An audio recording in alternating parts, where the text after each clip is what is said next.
Selamat datang di channel Omatase, Operasi Mau Tahu Sejarah. Pada episode kali ini kita akan berkenalan dengan bangsa Amorid, atau yang secara historis dikenal sebagai kaum Amurru, yang merupakan kelompok etnolinguistik Semit Barat yang migrasinya mengubah arah sejarah peradaban Timur Tengah kuno secara permanen. Berawal dari masyarakat pastoral nomaden yang menghuni wilayah gersang di Suriah dan Levant, mereka melakukan infiltrasi gradual ke lembah sungai Tigris dan Eufrat pada akhir milenium ketiga sebelum Masehi. Kedatangan mereka awalnya dipandang sebagai ancaman oleh dinasti-dinasti Sumeria yang menetap, namun ketangguhan militer dan kemampuan adaptasi budaya yang luar biasa memungkinkan bangsa Amorite untuk tidak hanya menetap, tetapi juga merebut supremasi politik dan mendirikan dinasti-dinasti baru di jantung Mesopotamia. Transformasi bangsa Amorite dari kaum pengembara menjadi arsitek kekaisaran mencapai puncaknya pada era dinasti pertama Babilonia, khususnya di bawah kepemimpinan Raja Hammurabi. Mereka berhasil menyatukan wilayah yang terfragmentasi ke dalam satu tatanan administratif yang canggih, memadukan tradisi kesukuan yang egaliter dengan birokrasi perkotaan yang kompleks. Warisan mereka yang paling abadi, mulai dari kodifikasi hukum tertulis yang sistematis hingga kemajuan dalam ilmu matematika dan astronomi, menjadi fondasi bagi peradaban-peradaban besar setelahnya. Memahami bangsa Amorid berarti memahami titik balik penting di mana hukum, ekonomi pasar, dan stabilitas negara mulai didefinisikan secara modern dalam panggung sejarah dunia. Bangsa Amorite, atau yang secara historis diidentifikasi sebagai kaum Amurru, merupakan salah satu kelompok etnolinguistik Semit Barat yang paling berpengaruh dalam membentuk ulang wajah peradaban Timur Tengah kuno pada akhir milenium ketiga dan awal milenium kedua sebelum Masehi. Kemunculan mereka dalam catatan sejarah tidak terjadi secara mendadak melalui penaklukan militer besar-besaran yang terorganisir, melainkan melalui proses infiltrasi gradual yang berakar pada dinamika ekologis dan sosial di wilayah Syam, Levant, dan Gurun Suriah. Memahami etnisitas mereka memerlukan tinjauan mendalam terhadap istilah Amurru itu sendiri, yang dalam bahasa Sumeria berarti barat. Bagi penduduk menetap di lembah sungai Tigris dan Eufrat, bangsa Amorite adalah representasi dari kekuatan luar yang datang dari arah matahari terbenam, membawa gaya hidup pastoral nomaden yang kontras dengan kehidupan agraris perkotaan Mesopotamia. Etnogenesis bangsa Amorite bermula di wilayah yang sekarang mencakup Suriah modern dan bagian utara Yordania. Mereka bukan merupakan satu kesatuan politik tunggal, melainkan konfederasi klan dan suku yang disatukan oleh bahasa Semit Barat, yang serumpun namun berbeda dari bahasa Akadia yang dominan di Mesopotamia saat itu. Gaya hidup mereka berpusat pada peternakan domba dan kambing, yang mengharuskan mereka berpindah-pindah mencari padang rumput musiman. Namun pada sekitar tahun 2002 SM terjadi pergeseran iklim global yang menyebabkan kekeringan panjang di wilayah Syam. Hal ini memicu gelombang migrasi besar-besaran menuju wilayah bulan sabit subur di Mesopotamia, di mana ketersediaan air dari sungai-sungai besar menjanjikan kelangsungan hidup. Interaksi awal antara bangsa Amorid dan peradaban Mesopotamia, khususnya dinasti ketiga Ur atau Ur-Teri, ditandai oleh ketegangan yang kompleks. Di satu sisi, penguasa Sumeria memandang bangsa Amorid sebagai sosok yang tidak beradab, yang menurut teks-teks kuno digambarkan sebagai orang yang tidak mengenal rumah, tidak mengenal gandum, dan tidak menguburkan rekannya yang mati. Namun di sisi lain, tenaga kerja Amorid sangat dibutuhkan sebagai buruh tani dan tentara bayaran. Banyak individu Amorite yang mulai menetap di pinggiran kota-kota Sumeria, mengadopsi elemen-elemen budaya lokal, dan perlahan-lahan merembes masuk ke dalam struktur administrasi dan militer kerajaan. Seiring melemahnya otoritas pusat dinasti Ur terjadi akibat korupsi internal dan tekanan ekonomi, bangsa Amorid mulai mengambil peran yang lebih agresif. Raja-raja Ur, seperti Shulgi dan Shusin, bahkan merasa perlu membangun tembok raksasa yang dikenal sebagai Murik Tidnim, tembok yang menahan bangsa Tidnum Amorid sepanjang lebih dari 200 km untuk menghalau serangan mereka. Namun, strategi pertahanan fisik ini gagal total karena bangsa Amorid tidak datang sebagai pasukan invasi yang dapat dihadapi dalam satu pertempuran besar, melainkan sebagai arus migran yang sudah berada di dalam sistem. Mereka memanfaatkan keretakan politik antara kota-kota Sumeria untuk memposisikan pemimpin suku mereka sebagai penguasa lokal. Pada akhir milenium ketiga SM, kota-kota besar seperti Isin, Larsa, dan Eshnunna mulai jatuh ke bawah kendali dinasti-dinasti yang dipimpin oleh kepala suku Amorid. Proses ini menandai berakhirnya dominasi budaya Sumeria yang murni. Bangsa Amorid tidak menghancurkan peradaban yang mereka tempati. Sebaliknya, mereka melakukan asimilasi budaya yang luar biasa. Mereka tetap mempertahankan struktur kesukuan yang kuat, yang memberikan keunggulan dalam hal loyalitas militer, sambil secara bersamaan mengadopsi sistem tulisan paku, cuneiform, dan birokrasi pemerintahan Mesopotamia yang canggih. Asimilasi ini menciptakan sintesis budaya baru. Bahasa Amorite mulai memengaruhi dialek-dialek lokal, dan dewa-dewa mereka sendiri mulai dimasukkan ke dalam panteon dewa Mesopotamia. Salah satu aspek penting dari migrasi awal ini adalah transformasi kepemimpinan. Jika sebelumnya raja-raja Sumeria memerintah sebagai wakil dewa dengan otoritas teokratis yang kaku, para pemimpin Amorite membawa konsep kepemimpinan yang lebih personal dan heroik. Mereka memposisikan diri sebagai gembala rakyat yang bertanggung jawab secara langsung atas keadilan sosial dan kesejahteraan ekonomi klan dan rakyatnya. Bagian awal dari sejarah Amorite ini adalah fondasi bagi lahirnya era Babilonia kuno. Tanpa migrasi dan asimilasi awal ini, tokoh-tokoh besar seperti Hammurabi tidak akan pernah muncul. Mereka adalah katalisator yang mengubah Mesopotamia dari kumpulan negara kota yang terfragmentasi dan seringkali stagnan secara politik menjadi sebuah kekaisaran yang lebih dinamis dengan sistem hukum dan administrasi yang lebih terstandarisasi. Penetrasi bangsa Amorid ke Mesopotamia bukan sekadar perpindahan penduduk, melainkan sebuah reformatif budaya yang menentukan arah sejarah manusia selama berabad-abad ke depan. Setelah fase migrasi dan infiltrasi awal yang dibahas pada bagian pertama, bangsa Amorid memasuki babak baru yang transformatif, perebutan kedaulatan politik di jantung Mesopotamia, periode antara 2000 SM hingga 1000 Baranru. SM sering disebut oleh para sejarawan sebagai periode Amorite karena hampir seluruh kota-kota besar di wilayah Bulan Sabit subur jatuh ke tangan dinasti-dinasti keturunan Amorite. Runtuhnya dinasti ketiga Ur pada 2004, SM menciptakan vakum kekuasaan yang sangat besar. Di tengah kekacauan tersebut, para pemimpin suku Amorite yang sebelumnya hanya berperan sebagai komandan militer atau gubernur provinsi, mulai mendeklarasikan kemerdekaan mereka dan mendirikan dinasti-dinasti baru yang bersaing untuk supremasi regional. Pusat kekuatan pertama yang muncul dari gelombang ini adalah kota Isin dan Larsa. Naplanum, seorang tokoh Amorid, mendirikan dinasti di Larsa sekitar tahun 2025 SM, sementara Isbiara membangun kekuatan di Isin. Persaingan antara Isin dan Larsa mendominasi politik Mesopotamia selama lebih dari 1 abad. Namun, signifikansi dari periode ini bukan sekadar peperangan, melainkan cara bangsa Amorite mendefinisikan ulang konsep negara. Berbeda dengan tradisi Sumeria yang sangat terpusat pada kuil, teokrasi murni, para raja Amorite memperkenalkan gaya kepemimpinan yang lebih sekuler dan administratif. Mereka memposisikan diri sebagai pelindung hukum dan keadilan. Sebuah visi yang nantinya akan mencapai puncaknya pada masa Hammurabi di Babilonia. Penyebaran kekuasaan Amorite tidak terbatas pada Mesopotamia Selatan. Di wilayah utara, di sepanjang sungai Tigris, bangsa Amorite juga menanamkan pengaruhnya. Salah satu tokoh paling menonjol adalah Shamshi-Adad Yanai. Ia adalah seorang pemimpin Amorite yang berhasil menaklukkan wilayah luas yang mencakup Assyria Utara hingga kemari di sungai Eufrat Tengah. Shamshi-Adad menciptakan apa yang disebut para sejarawan sebagai Kekaisaran Assyria Pertama atau Kekaisaran Shamshi-Adad. Keberhasilannya menunjukkan fleksibilitas politik bangsa Amorite. Mereka mampu memerintah populasi yang sangat beragam, mulai dari masyarakat agraris di selatan hingga masyarakat pedagang dan pegunungan di utara. Di Mari, penggalian arkeologis telah menemukan ribuan tablet surat menyurat yang mengungkap betapa canggihnya diplomasi antar raja Amorite pada masa itu, yang melibatkan aliansi pernikahan, fakta pertahanan, dan jaringan intelijen yang luas.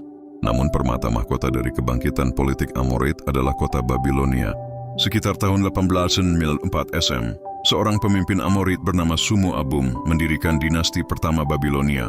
Pada awalnya Babylon hanyalah sebuah kota kecil yang tidak terlalu diperhitungkan dibandingkan kekuatan besar seperti Larsa atau Eshnunna. Namun, melalui strategi pembangunan yang konsisten dan kebijakan diplomasi yang cerdik, para penerus Sumu Abum perlahan-lahan memperluas wilayah mereka. Strategi Amorite dalam membangun kekuatan ekonomi sangatlah unik. Mereka mendorong kepemilikan tanah pribadi secara lebih luas daripada sebelumnya. yang memicu munculnya kelas wirausaha dan pedagang yang loyal kepada mahkota daripada kepada kasta imam di kuil. Kunci keberhasilan politik bangsa Amorid terletak pada kemampuan mereka menyatukan identitas kesukuan yang kuat dengan birokrasi perkotaan yang mapan. Meskipun mereka telah menjadi raja-raja kota besar yang tinggal di istana megah, mereka tetap memelihara silsilah kesukuan mereka dengan bangga.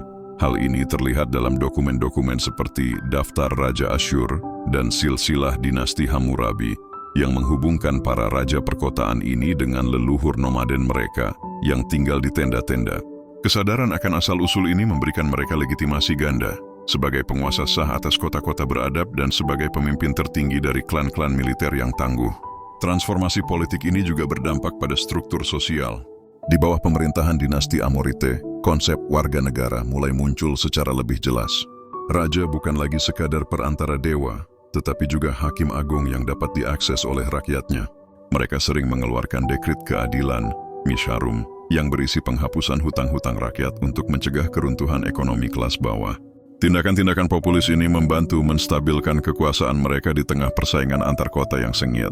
Dengan fondasi politik yang sudah mapan di berbagai kota ini, panggung sejarah telah siap untuk kemunculan sosok yang akan menyatukan seluruh elemen Amorid dan Mesopotamia ke dalam satu tatanan dunia baru yang megah, Hammurabi dari Babylon.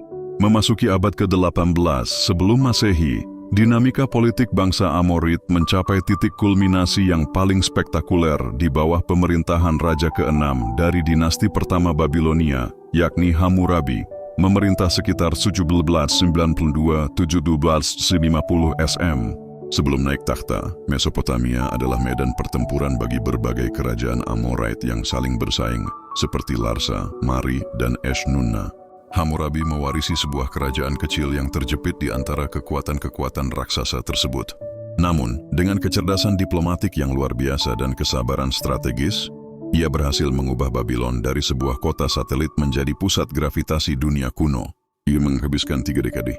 Pertamanya dengan membangun infrastruktur, memperkuat benteng, dan menjalin aliansi rapuh, yang kemudian ia manfaatkan untuk menaklukkan satu persatu rivalnya hingga berhasil menyatukan seluruh Mesopotamia. Pencapaian militer Hammurabi hanyalah pembuka bagi reformasi yang jauh lebih mendalam. Setelah menyatukan wilayah tersebut, ia menyadari bahwa kekuatan fisik saja tidak cukup untuk menjaga stabilitas imperium yang dihuni oleh populasi yang sangat heterogen. Ia memerlukan sebuah sistem pengikat yang melampaui loyalitas suku atau ketakutan militer. Inilah yang melahirkan Kodeks Hammurabi, salah satu kumpulan hukum tertulis tertua dan terlengkap dalam sejarah manusia. Diukir pada tiang batu diorit setinggi 2,25 meter, hukum ini tidak hanya menunjukkan kekuasaan raja, tetapi juga visi bangsa Amorite tentang keteraturan sosial. Dengan 282 pasal yang mengatur mulai dari perdagangan, hak milik, hingga hubungan keluarga, kode ini memperkenalkan prinsip bahwa keadilan harus didasarkan pada bukti dan prosedur tetap, bukan sekadar kehendak penguasa. Di bawah kepemimpinan bangsa Amorite periode ini, Babylon mengalami renaissance intelektual. Hammurabi melakukan standarisasi administrasi yang luar biasa. Bahasa Akkadia dalam dialek Babilonia kuno diformalisasikan menjadi bahasa pengantar diplomasi dan ilmu pengetahuan, menggantikan dominasi bahasa Sumeria yang mulai menjadi bahasa liturgis murni. Para juru tulis, scribes, di bawah perlindungan Hammurabi menyusun daftar kata, teks matematika canggih, dan catatan astronomi yang nantinya menjadi dasar bagi ilmu pengetahuan barat. Inovasi matematika seperti sistem seksagesimal, basis 60, mencapai kematangannya di sini, yang secara teknis mempermudah penghitungan pembagian tanah dan transaksi dagang yang semakin kompleks di pasar-pasar Babilonia yang ramai. Reformasi peradaban ini juga menyentuh aspek religius yang sangat politis. Hammurabi mempromosikan Dewa Marduk, dewa pelindung kota Babylon, ke posisi puncak dalam panteon dewa-dewa Mesopotamia. Melalui narasi teologis seperti Enuma Elish, Marduk digambarkan sebagai pahlawan yang mengalahkan kekacauan dan menciptakan keteraturan dunia. Langkah ini sangat cerdas secara politis. Dengan menjadikan dewa Babylon sebagai raja para dewa, Hammurabi secara otomatis melegitimasi dirinya sebagai raja dari segala raja di bumi. Kuil-kuil besar seperti Esagila dibangun dan diperluas, menjadikannya pusat ekonomi yang mengelola ribuan hektar tanah pertanian dan sistem irigasi yang menjadi urat nadi kehidupan bangsa Amorite. Secara ekonomi, masa kejayaan ini menandai pergeseran dari ekonomi kuil yang bersifat komunal menuju ekonomi yang lebih berorientasi pada pasar dan kepemilikan individu. Hammurabi mendorong para veteran perangnya dengan memberikan tanah-tanah produktif, menciptakan kelas menengah petani tentara yang setia. Perdagangan internasional berkembang pesat dengan kafilah-kafilah Amorid yang membawa tekstil dan biji-bijian ke negeri jauh, lalu kembali dengan membawa logam mulia, kayu aras dari Lebanon, dan batu mulia dari Afghanistan. Babylon menjadi kota kosmopolitan yang megah dengan tembok-tembok kokoh dan jaringan kanal yang rapi, mencerminkan identitas bangsa Amorite yang telah berevolusi dari kaum pengembara menjadi arsitek peradaban perkotaan yang paling maju di zamannya. Namun kejayaan Hammurabi adalah kejayaan yang sangat bergantung pada sosok kepemimpinannya yang karismatik. Meskipun ia berhasil menciptakan sistem birokrasi yang stabil, ia juga memusatkan hampir seluruh otoritas di tangannya sendiri. Surat-surat pribadinya yang ditemukan oleh para arkeolog menunjukkan betapa ia mengawasi detail-detail kecil pemerintahan, mulai dari perselisihan air irigasi hingga urusan pengadilan di desa-desa terpencil. Dedikasi total ini membawa kemakmuran bagi rakyatnya, tetapi juga meninggalkan beban berat bagi para penerusnya yang tidak memiliki kemampuan setara. Masa Hammurabi tetap menjadi standar emas bagi peradaban Mesopotamia, di mana identitas Amorid akhirnya melebur secara sempurna menjadi identitas Babilonia yang agung dan abadi. Kehidupan sosial dan ekonomi bangsa Amorid mencerminkan sebuah sintesis unik antara nilai-nilai kesukuan yang egaliter dengan tatanan perkotaan Mesopotamia yang hierarkis. Salah satu transformasi paling radikal yang dibawa oleh bangsa Amorid adalah perubahan struktur kepemilikan tanah. Jika pada era Sumeria Akkadia tanah dianggap sebagai properti milik dewa yang dikelola secara eksklusif oleh kuil atau istana, di bawah pemerintahan dinasti-dinasti Amorid, konsep kepemilikan tanah pribadi, private ownership, berkembang pesat. Perubahan ini menciptakan kelas sosial baru yang terdiri dari tuan tanah merdeka dan pengusaha tani. Raja seringkali memberikan lahan kepada para veteran perang sebagai imbalan atas jasa militer, yang kemudian membentuk fondasi loyalitas politik yang kokoh bagi mahkota Babilonia. Struktur masyarakat Amorid terbagi dalam 3 kelas utama yang diatur secara ketat dalam hukum. Kelas tertinggi adalah Awilu, yang terdiri dari kaum bangsawan, pejabat tinggi, dan pemilik tanah kaya. Kelas menengah disebut Muskenu, yaitu warga bebas yang tidak memiliki tanah tetapi bekerja di sektor pelayanan atau administrasi negara. Kelas terendah adalah Wardu atau budak. Menariknya, status sosial dalam masyarakat Amorite bersifat cukup dinamis. Budak memiliki hak-hak hukum tertentu seperti kemampuan untuk memiliki harta benda, melakukan bisnis, bahkan menikahi orang merdeka dan membeli kebebasan mereka sendiri. Fleksibilitas ini menunjukkan pengaruh latar belakang nomaden bangsa Amorite yang cenderung lebih menghargai meritokrasi dan kontribusi individu dibandingkan kasta yang kaku.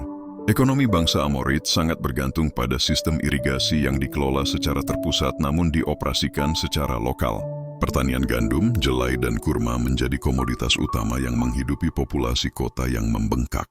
Selain pertanian, sektor perdagangan merupakan pilar utama kemakmuran mereka. Bangsa Amorite adalah pedagang yang ulung. Mereka memperluas rute perdagangan karavan hingga melintasi gurun menuju Levant dan Anatolia. Penggunaan perak sebagai standar nilai tukar menjadi lebih umum, dan praktik perbankan awal, seperti pemberian pinjaman dengan bunga, mulai diformalisasikan. Babylon menjadi pasar global pertama di mana kontrak dagang ditulis di atas tablet tanah liat dengan segel silinder sebagai bukti legalitas, sebuah inovasi dalam akuntansi yang menjamin kepastian bagi para pedagang internasional. Secara budaya, bangsa Amorite memberikan kontribusi besar pada perkembangan sastra dan ilmu pengetahuan. Meskipun mereka menggunakan bahasa Akkadia sebagai bahasa tulis, mereka menyuntikkan narasi-narasi baru ke dalam mitologi Mesopotamia. Epos Gilgamesh, misalnya, mencapai bentuk standarnya pada periode ini. Ketertarikan mereka pada keteraturan kosmos mendorong kemajuan luar biasa dalam astronomi dan matematika. Mereka mengembangkan aljabar dasar dan mampu menghitung luas serta volume dengan akurasi tinggi. Pengetahuan ini bukan sekadar teori, melainkan diaplikasikan secara praktis dalam pembangunan kuil-kuil megah, zigurat, dan perencanaan tata kota yang modern, lengkap dengan sistem drainase bawah tanah yang menunjukkan pemahaman mendalam tentang sanitasi lingkungan. Kehidupan keluarga dalam budaya Amorite bersifat patriarkal namun memiliki perlindungan hukum yang jelas bagi perempuan dan anak-anak. Pernikahan adalah sebuah kontrak sipil yang harus didokumentasikan. Perempuan memiliki hak untuk memiliki bisnis sendiri dan mengelola harta warisannya, sebuah kemajuan sosial yang cukup signifikan pada masa itu. Pendidikan dilakukan di sekolah-sekolah yang disebut eduba, di mana para pemuda belajar seni menulis paku, matematika, dan musik. Pendidikan ini menciptakan kelas birokrat atau juru tulis, scribes, yang sangat terpelajar, yang menjadi tulang punggung pemerintahan dalam mengelola logistik kekaisaran yang semakin kompleks. Seni rupa bangsa Amorite cenderung lebih naturalistik dibandingkan periode sebelumnya. Relief-relief dan patung-patung mereka seringkali menggambarkan raja sebagai sosok yang saleh namun kuat, yang bertindak sebagai gembala bagi rakyatnya. Citra Raja Gembala ini adalah warisan langsung dari identitas pastoral mereka. Mereka memandang diri mereka bukan sebagai Tuhan yang berjalan di bumi, melainkan sebagai administrator yang dipilih oleh dewa untuk menegakkan misharum, keadilan. Kombinasi antara efisiensi ekonomi, keteraturan hukum dan pencapaian intelektual ini menjadikan masa dominasi Amorite sebagai salah satu periode paling tercerahkan dalam sejarah kuno yang menetapkan standar bagi peradaban-peradaban besar yang muncul di kemudian hari di wilayah Mediterania dan sekitarnya. Setelah kematian Hammurabi pada tahun 1750 SM, Kekaisaran Babilonia yang dibangun oleh bangsa Amorite mulai mengalami proses dekomposisi politik yang lambat namun pasti. Masalah utama yang dihadapi oleh para penerusnya, dimulai dari putranya Samsu-iluna, adalah beban sentralisasi kekuasaan yang terlalu berat. Wilayah luas yang disatukan melalui kekuatan militer mulai melepaskan diri satu persatu. Di wilayah selatan, muncul dinasti Silen yang memutus akses Babylon ke Teluk Persia. Sementara di wilayah utara dan timur, suku-suku pegunungan seperti bangsa Kasit mulai melakukan serangan gerilya yang mengganggu stabilitas pertanian dan perdagangan. Penurunan debit air sungai Eufrat serta masalah salinisasi tanah akibat irigasi berlebihan juga memperburuk kondisi ekonomi, memicu pemberontakan petani dan melemahnya struktur pertahanan kota. Titik nadir kekuasaan Amorite terjadi pada tahun 1595. SM melalui sebuah peristiwa yang mengejutkan dunia kuno, invasi kilat bangsa Het Hittites. Raja Het Mursilit Tigris memimpin pasukannya dari Anatolia, Turki modern, menempuh perjalanan ribuan kilometer menyusuri sungai Eufrat. Serangan ini bukanlah upaya aneksasi permanen, melainkan sebuah serangan penjarahan, raid, besar-besaran yang bertujuan menghancurkan simbol kekuatan Babilonia. Kota Babylon yang megah berhasil ditembus, kuil-kuil dijarah, dan patung Dewa Marduk dibawa lari sebagai piala kemenangan ke Hattusa. Peristiwa dramatis ini secara resmi mengakhiri dinasti pertama Babilonia, Amorite, dan meninggalkan vakum kekuasaan yang segera diisi oleh bangsa Kasit, yang kemudian memerintah Mesopotamia selama berabad-abad berikutnya. Meskipun secara politis dinasti Amorite runtuh, secara etnis dan kultural, keberadaan mereka tidak hilang begitu saja. Bangsa Amorite telah bermigrasi dan menetap di seluruh penjuru Timur Tengah. Di wilayah Syria dan Levant, sisa-sisa kekuatan Amorite tetap eksis dalam bentuk kerajaan-kerajaan kecil seperti Yamhad, Aleppo, dan Ugarit. Bahkan dalam catatan Alkitabiah, bangsa Amorite masih disebut sebagai salah satu penghuni tanah Kanaan yang harus dihadapi oleh bangsa Israel kuno. Identitas mereka perlahan-lahan melebur ke dalam kelompok etnis lain, namun jejak genetik dan linguistik mereka memberikan kontribusi besar pada pembentukan rumpun bangsa Semit Barat yang lebih luas, termasuk bangsa Fenisia dan Ibrani di masa depan. Warisan intelektual bangsa Amorite adalah bagian yang paling abadi dari sejarah mereka. Sistem hukum yang dipelopori oleh Hammurabi menjadi standar bagi hukum kekaisaran-kekaisaran berikutnya, termasuk bangsa Asyur dan Persia. Prinsip keadilan tertulis dan tanggung jawab negara terhadap warga negara adalah fondasi yang mereka letakkan bagi peradaban Barat. Dalam bidang sains, pencapaian matematika Babilonia periode Amorite terus dipelajari oleh para astronom Yunani ribuan tahun kemudian. Penggunaan tablet tanah liat untuk pencatatan administrasi memastikan bahwa sejarah, sastra, dan kebijakan mereka dapat dibaca kembali oleh para arkeolog modern, memberikan gambaran yang sangat jelas tentang bagaimana sebuah peradaban Barat kuno mengelola kompleksitas dunia. Secara religius, pengangkatan Dewa Marduk oleh bangsa Amorite mengubah wajah spiritualitas Mesopotamia secara permanen. Babylon tetap menjadi kota suci yang sangat dihormati bahkan oleh para penakluknya.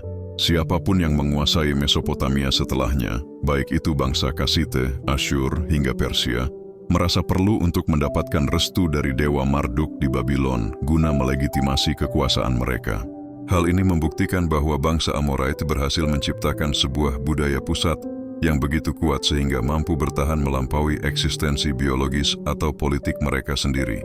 Babylon bukan lagi sekadar nama kota, melainkan simbol peradaban, kemegahan, dan hukum yang abadi. Sebagai kesimpulan, bangsa Amorid adalah agen perubahan yang luar biasa dalam sejarah manusia. Dari asal-usul sebagai pengembara gurun yang dipandang rendah, mereka berhasil bermigrasi, beradaptasi, dan akhirnya mendominasi pusat peradaban paling maju di zamannya. Mereka adalah jembatan yang menghubungkan tradisi kuno Sumeria dengan dunia kekaisaran yang lebih modern. Warisan mereka dalam bidang hukum, literasi, matematika, dan tata kota tetap hidup dalam denyut nadi peradaban modern saat ini. Sejarah bangsa Amorite mengajarkan bahwa kekuatan sebuah bangsa tidak hanya terletak pada pedang, tetapi pada kemampuannya untuk mengodifikasi keadilan dan memajukan ilmu pengetahuan bagi generasi mendatang. Terima kasih sudah menonton video ini. Jika Anda suka dengan konten seperti ini, silahkan klik tombol like dan subscribe. Silahkan tinggalkan komentar dan share video ini.